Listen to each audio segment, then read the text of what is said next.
মুসা আলাইহিস সালাম একটা গাছের নিচে হেলান দিয়ে বসলেন, বসে দেখলেন দুজন মেয়ে দাঁড়িয়ে আছে দূরে, পানি নিতে পারছে না। লোকজন পানি নিয়ে যাচ্ছে, ওরা দাঁড়িয়ে আছে বেচারি। তো মুসা আলাইহিস সালাম গিয়ে বললেন, কি সমস্যা আপনাদের? এটা নিয়ে আপনারা আবার মেয়েদের সাথে কথা বলার চেষ্টা করেন না, ঠিক আছে? তো মাহারাম গায়রা মাহারাম মেনে চলে। তারা বললেন যে আমাদের বাবা অনেক বৃদ্ধ মানুষ, আমরা পানি নিতে পারি না যতক্ষণ না আমাদের কম পানি নিয়ে চলে যায়।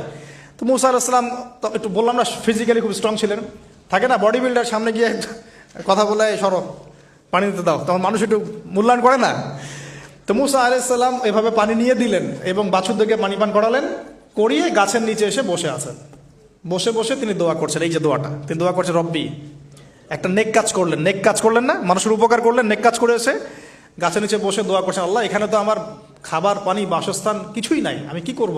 রব্বি ইন্নি লিমা আনজালতা ইলাইয়া মিন খায়রিন ফাকির, রব্বি ইন্নি লিমা আনজালতা ইলাইয়া মিন খায়রিন ফাকির। আবার বলেন, রব্বি ইন্নি লিমা আনজালতা ইলাইয়া মিন খায়রিন ফাকির। অর্থ হচ্ছে, হে আল্লাহ, তুমি তোমার পক্ষ থেকে আমার উপরে যে নিয়ামতগুলো দিবে, আমি এর জন্য ফকির হয়ে বসে আছি। আল্লাহ অর্থ বুঝে পড়বেন ভাই, নামাজ রোজা হজ জাকাত যাই করেন আল্লাহর ওয়াস্তে অর্থ বুঝে পড়বেন। অর্থ বুঝে পড়লে আপনার ইবাদতের স্বাদ পাবেন, তৃপ্তি পাবেন, আল্লাহর সাথে কানেকশন হবে, আল্লাহর নূর পাবেন, মাআরিফত পাবেন, সত্য স্বপ্নও দেখবেন তখন ইনশাআল্লাহ, তখন সত্য স্বপ্ন দেখবেন ইনশাআল্লাহ।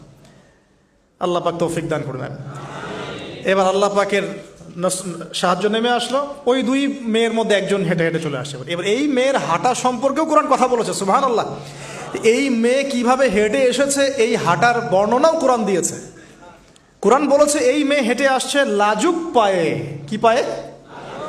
এখন আপনি এই পুরো ওয়ার্ল্ডের মেয়েদের হাঁটা দেখেন, লজ্জা আছে? তাহলে মেয়েদের সাথে লজ্জা একটা গভীর সম্পর্ক আছে।